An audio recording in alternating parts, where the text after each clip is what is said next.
All right, Ambush. We are here with an award-winning pop singer, a songwriter. A little bit of a laugh there, but no worries because he earned them. He earned them. He also garnered himself over 11 million streams on Spotify alone through his first debut album back in 2018 entitled Love. We are talking about an upcoming sophomore album here today with my guest, Francois Klark. How's it going today, Francois? It's going well, man. Thanks so much for having me, Colton. Oh, it is an absolute pleasure. Your music is very fantastic, very dreamy, and I am very excited to jump inside of it here today. Thanks, man. All right. So, of course, I mentioned there the success of your debut album, Love. So I'd sort of like to move a little bit forward from there just to lay a little bit of a foundation for our audience here. So, of course, that released in 2018. There was an acoustic rendition of a couple tracks that came in 2019, but between then and now, there was a little bit of time. There was a solo single released in 2020, but a little bit of time. So after releasing those songs in acoustic version, how did you sort of try to move forward as an artist from that moment? You know what? Like I kind of always fall back on, like I heard, I think it was Adele that once said, you kind of have to live life in order to be able to write anything. So even though it's been a little bit of time, I feel like you can't force music. You kind of have to first collect all those stories again, live life a little bit so you have something to talk about. Moving on as an artist from then, like that was obviously like my debut album back then. And, like the intention has never been to just churn out as much music as possible. Obviously, like that would be what everybody would want. Or like as an artist, you would want to be like able to churn out, but not at the expense of the quality of the music. But since then, like I always knew that this is going to be, there's also always going to be the next album and the next music that has to be written for as long as I have, experience life and feel things. There'll always be new tunes. Since then, like I've just really been trying to get that record as much legs as possible, to get it in as many places as possible, and get the music out there and kind of lay a foundation to be able to release more music. And then obviously now where we're at for the sophomore. I really love that perspective because some people always say like, oh, what happened to a band sometimes? But like for a debut album, you have your entire life's experiences to try and fit into something. And then that other album you have in between point A and point B. And there's so much less time, right? To experience, to live, to learn, to love, to grow. Yeah. However, like there's so much that happens in such a short amount of time. Like it definitely obviously feels like the past 2 years has just been a blur and we all kind of feel like we've been robbed of time. But so much has happened, and also like just so much time to be able to kind of look back, especially in the last years, because there wasn't so much happening. So there's a lot of alone time and being able to sit in front of the piano and write some stuff.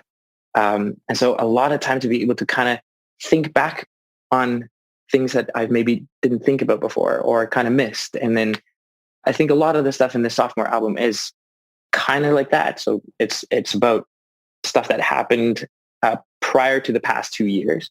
And then when I had this time, it's like, oh, I can sit with all these stories and I can sit with these life experiences and things and kind of write about them a little bit. So because life slowed down a little bit, maybe it gave you the time to actually go back and 100% take those experiences and actually think them through. Ooh, I like that. Yeah. You know what? Like sometimes also I feel like there's so much hustle. I don't know. Where are you located? Kamloops, British Columbia. Oh, no way. Okay. I finished my degree through Thompson Rivers University. Oh, what? Really? Yeah. Oh, dang. I never went. It was all, I had to take 2 online classes through Thompson Rivers University to be able to complete my degree here at Humber. They kind of had a little joint program. I know, quite strange, but it all like across the country, but okay. I know. I'd love to go visit at some point though. Just, I know it's beautiful there. Mm-hmm. Now I can't remember at all what I was going to tell you. You threw me off with your Kamloops. Oh, No that's what I was going to worries. say. So I don't know about how things are in Kamloops, but here in Toronto, there's this constant hustle. It's like, what are you doing? What are you working on? What's next? It's like this constant thing that's happening all the time. And I feel with the past 2 years, it's just given us the opportunity to be thinking to ourselves, you know what, there is no pressure. There is no hustle. There's no, so it frees up so much brain space to sit and be creative without any external pressures, which was so nice. And, I think the writing of this record was probably one of the most enjoyable experiences that I had, just because you didn't have any of those external pressures of having to hustle, having to do this, Hmm.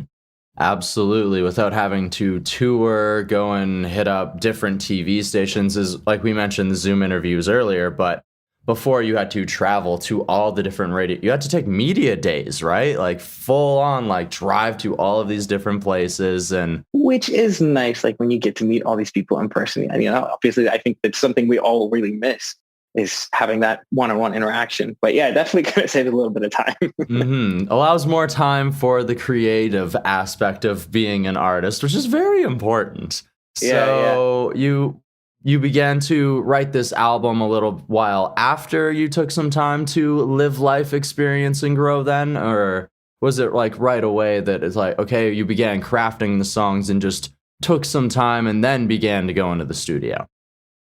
Well, like I always write. There's not a minute that I don't write. Like that is by far, being a musician, that is my favorite thing to do. I would much rather be sitting behind my piano and be writing stuff and be in the studio and think about what production to use and like work on all that stuff. I love the creative process and the creative process. So yeah, so writing has never stopped, but definitely as soon as the world kind of pushed the pause button, I was able to take a whole bunch of those ideas that's been forming since the release of the debut album, and just really go to town on them and kind of hone them a little bit and work on them. And like the record's not done yet.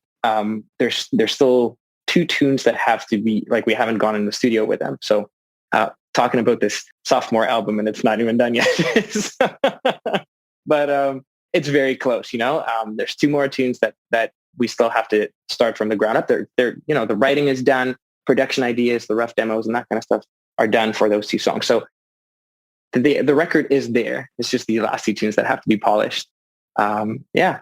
Okay. So we talked that there's 2 songs that need to be polished, but there's already 2 songs that are available for our listening pleasure from this upcoming album, Adventure Book. So let's jump into some of these stories, and I'd love to begin with story number 1 with the first single, Sailing, which released on August 20th here in 2021. So take us a little bit behind this first story. What tale comes to us within it? Sailing is actually one of the songs that I wrote more recently. So all the other tunes have been written for a while.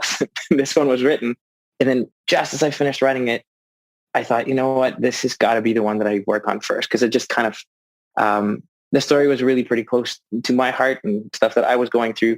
In general, the song, so it's titled Sailing, and sticking with the theme of the whole Adventure Book album, everything is kind of about traveling, going places, experiences, like Wanderlust, adventure, So this song being a little bit more on the serious side, and in the whole album, this is the one that's a little bit more serious. And it's about I'm just realizing I'm saying a lot, and now everybody's going to listen to every time that I say So Sailing is about just really realizing that the things that you care about in life, you've kind of neglected, and things that really matter to you have kind of fallen on the wayside. And then coming to a moment where you just realize, I really miss those things. Now, whether that be a relationship or a dream that you've had. In my case, like it was my relationship with God. Like I kind of felt that things were so busy and life was going crazy. And this is a relationship that I really, really care about a lot. And I just felt like I've kind of lost touch. And so this song is that realization moment that, oh man, look how far I've moved away. and then just that desire of wanting to be able to get back. And so that metaphor of sailing was something that really resonated with me because I just love the ocean, love the mountains, love being outside. And so having this idea of using that metaphor to journey back, since you've been unknowingly journeying away almost, and just coming back to that place of peace and assurance and just knowing that everything is fine and good. And, that God is like looking out for you, and just to be home again. So the whole song is kind of just being home. And then because of that theme, I had this idea of making the song as peaceful and calm as possible. So I reached out to a friend of mine, Christian Berge, who is a film composer and composes for Murdoch Mysteries and Winona Earp, I think. Is that a show? Yes, it is. Yeah. I'm such a good friend knowing all these projects my friends are involved in. Anyway, so we worked together on a record that I did when I was just graduating from Humber. That was a little acoustic album, which will remain untitled and no one will ever know what it was because it was fresh out of Humber. I thought I knew what I was doing, but I was still finding myself. Anyway, Christian was on one of the tracks on that record playing saxophone, and he kind of entered into the composing world as time kind of went on and just writes the most incredible orchestral arrangements and cinematic scores.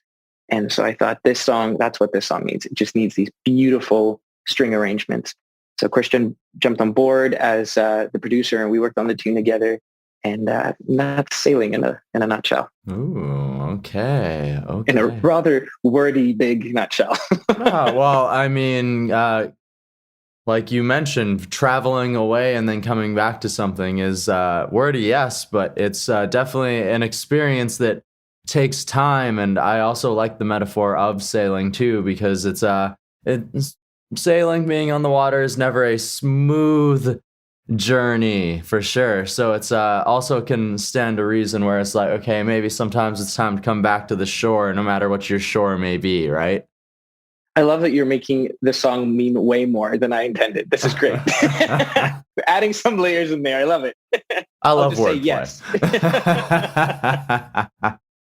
Awesome. I love the track and I love the meaning behind it for sure. And of course, there is another single that has come our way a little more recently, as of the recording of this interview, like 4 days ago. So the second single here, Paper Planes. So once again, maybe a little bit of a travel idea, potentially, possibly, but where does the paper plane take us on an adventure for this story? Right. Again, with the adventure book theme, Wanderlust. Again, traveling, going places. So one of the big things during the past 2 years when everything was kind of paused, I thought back at a whole bunch of trips that I had and places that I love. And I fell in love with Mexico and just Spanish and the language a couple years ago. When I was at Humber, we had all these different ensembles. And one of the ensembles that I got put in was by this one of our professors, Rick Lazar. And we played a whole bunch of Latin stuff. And I had to sing in Spanish. And I've never spoken Spanish before in my life at that point. And just really, really fell in love with the language. And then the music kind of made me fall in love with the people and Mexico. And so I went to Oaxaca a couple years back and had the best time. And there's this small little beach town that you can either drive several hours on really crazy roads, or you can take a little plane to this town called Puerto Escondido. And it's just this small little surf town, not much going on. All the streets are kind of sandy. It's super hot, beautiful beach, just the most amazing sunsets. And just sitting on that beach as the sun goes down, you have that golden hour moment. And that's my favorite time of the day, when you hit that golden hour. Back in South Africa, where I'm originally from, that would be tea time, when the sun goes down, golden hour, and you have some tea. Anyway, completely different. So golden hour on the beach in Oaxaca, Mexico, drinking mezcal, which is much stronger than tea, obviously. Just this beautiful moment. So I just fell in love with that image. And so I had this idea of writing a song about two lovers that's on the beach during this time of day. And the whole song is just snapshots of little memories that these two lovers have, being alone on the beach, walking in the streets in Puerto Escondido and getting lost and just in the sweltering heat. So a lot of the imagery in the song is pretty vivid, just trying to explain almost like a movie, explaining these scenes and describing them and telling a story about these two lovers that's in Puerto Escondido in Oaxaca, Mexico. So shout out to Oaxaca, Mexico. I love you. Yes. Yeah, and this song is a direct result of visiting Puerto Escondido. Yeah. Well, the vivid imagery is very wonderful. It sounds like it was a very good trip indeed. If you got a song out of it, for sure. That plane ticket was worth it. Exactly, right? It's sometimes you never know where the inspiration's gonna come from. So shout out to Mexico for sure. Yeah, for sure. Awesome. And of course, with the vivid imagery, we also have a music video that is going to be coming our way here for Paper Planes. It is yet to be released as of the recording of this video, but I got to watch it this morning beforehand just to get a little bit of a peek. Oh, you got to watch it. I got a little bit of a peek, so we got to see exactly the imagery that you are bringing to life with this music video here. So who helped you to bring the story within the song into an actual like visual world? I worked with a production company here in Toronto called Parliament Pictures, Parliament Pictures Co., a team of three wonderful human beings, Michael, Dakota, and Sarah. And so I came to them with a treatment, kind of like all the stuff that I kind of just told you, just really broke it down to them, told them the story, and then had this idea of having the two kind of was like having a performance side of the video and then having just a little bit of a, I don't know what to call it, like a vignette of the couple. So I reached out to two of my friends and they said, yeah, they'd love to be in a music video. And so they ended up being the love interest storyline in the music video. It doesn't focus so much on them, but it's just to make that the story that's being told in the lyrics, just to kind of make that a little bit more real and connecting it with two people, and so that the viewer could look at them and kind of put themselves in their place. So yeah, Parliament Pictures helped me with that. We shot at all the performance stuff either on the beach or, and I won't say where because I want you to think that it's in Puerto Escondido somewhere in Oaxaca. And then we shot all the in-studio stuff at a great new studio in Hamilton called Evil Empire Studio. It's this beautiful old, I think it's an old hydro station that they just kind of ripped out all the insides, and they're building this beautiful shared artist space for video makers. And so we worked there. Also, I have to just throw it back a little bit to the production of the music because we haven't mentioned him yet, but the producer on the track for Paper Planes was Sean Wharton. He's a Vancouver-based producer. He has a project called On Planets, and just a phenomenal multi-instrumentalist, young guy that's just doing amazing stuff. So you guys check him out as well. But he played all the string stuff on it. And the organ that you hear in the track, that was kind of the starting point for the song. And so it's a Yamaha harmonium pump organ. This kind of like this, when you stand beside it, it's kind of like hip length. It's an upright little pump organ, and you have to pump it with your feet the entire time while you're playing. So for me, playing piano, it's something that I'm not used to. So the coordination of using your feet to play and then playing the organ, and you think about all these organ players in cathedrals that's got like massive like footwork happening, and they got the multi-level keyboards that they have to play. And here I am, singer-songwriter that's used to just piano. Now I have to just move my feet like this, which is so basic. But anyway, so the whole song kind of was born out of, or the sound of the production kind of was born out of inspiration from this harmonium, because it's very old and it's creaky. And so that had, again, this idea of ocean, boat on the ocean, that creaking sound, the sound of the wood.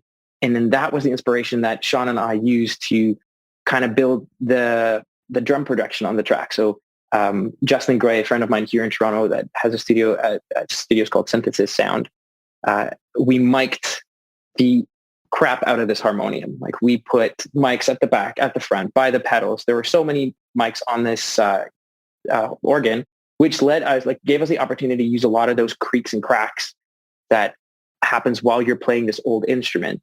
And then Sean sampled some of those creaks and cracks and used it to build the percussion groove that happened. And then also on top of that, Sean just is an incredible string player and wrote these beautiful string arrangements that go over top of this electronic, organic, lush pop production. So I'm really happy with the production and with Sean and with Parliament Pictures. I feel like the whole thing kind of came together. It's interesting. You always have a vision of something, and then it's so wonderful when it comes out on the other side and you couldn't even imagine where it would end up, and it's something that you're really happy with. So I really hope you guys enjoy it.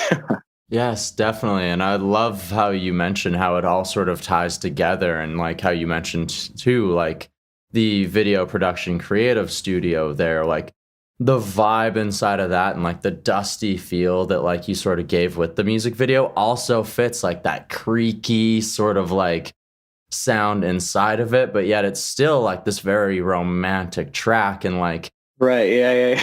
You mentioned the other location too, which like I love those scenes, like the dancing there and otherwise, and no matter where it happened, very lovely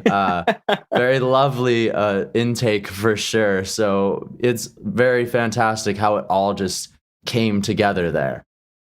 Yeah, thanks, man. Yeah, maybe we'll leave it up to everybody that's listening to when they watch the video to guess where they think that beach is. I'll say it is in Canada.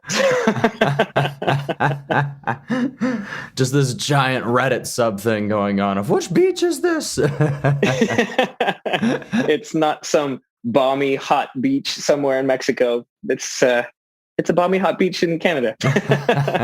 As long as it was warm, that's what matters, right? Mm-hmm. Awesome. All right. So you mentioned earlier that the album is still in production here. So with that being said, what sort of can you tell us about the future here otherwise for this album for the rest of 2021 for Adventure Book for Francois Klark?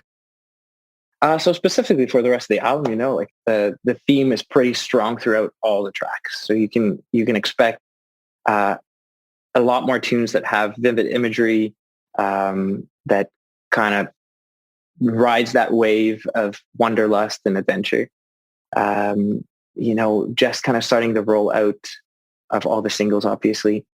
More working on some remixes for Paper Planes with a couple of different producers, just to have something else. I'm a big fan of electronic music and classical music, and so having different versions of your own songs within the different styles that you really like is something that I can't pass up. So there will be a Paper Planes remix EP, and then come February next year, more singles will be rolling out, and then the record will release in April of next year. And then hopefully, if the planet and the government allow, we will be on the road after the release of the record. So hopefully, I'll be able to visit some of the countries that's really responded. Over the last 2 years, just really, it's unbelievable how the internet works and how there's a group of people in the Philippines and in Singapore and in Australia and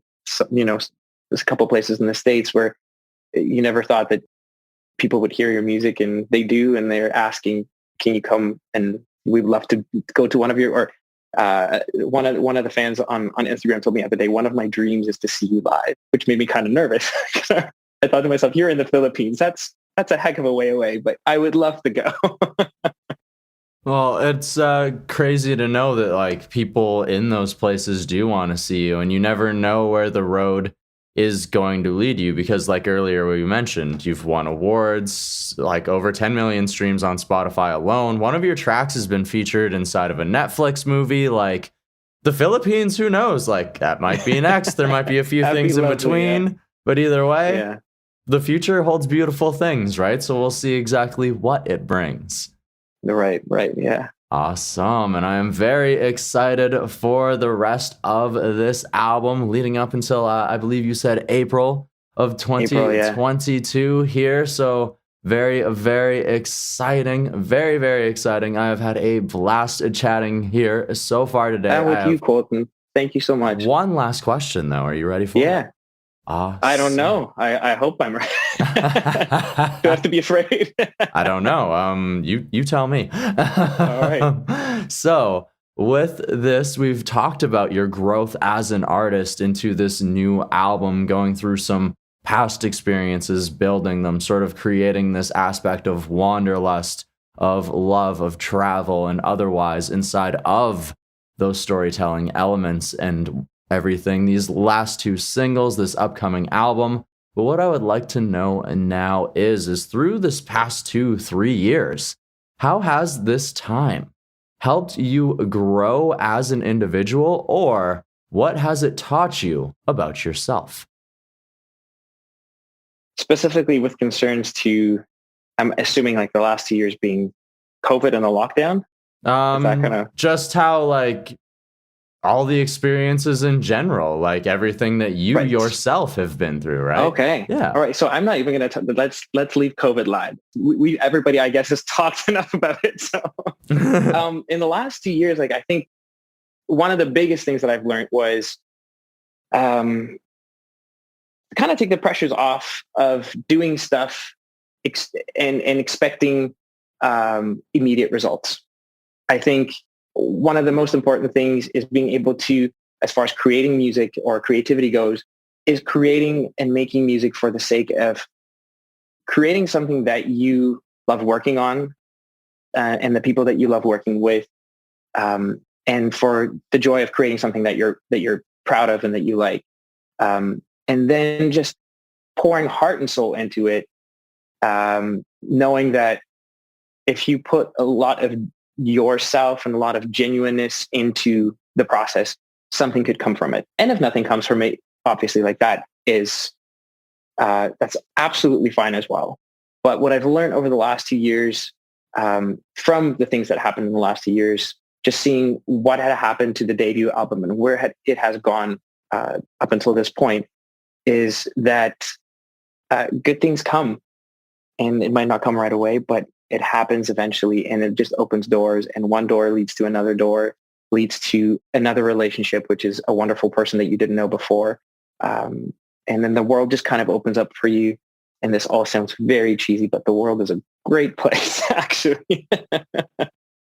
Well, like I said, the world can hold beautiful things. The future can hold beautiful things, even with everything that may be going on. You just got to stay strong. You just got to be the best person that you can be. And it's just it's nothing happens immediately. It's so sometimes you just have to be patient. You have to let the world bring you those good things when it chooses to do so. And I thank you so much for sharing not only that lesson, but the tale of these last two stories, Sailing Paper Planes, and this upcoming album here today with us on the Desert Tiger podcast. Thank you so much for having me, Colton.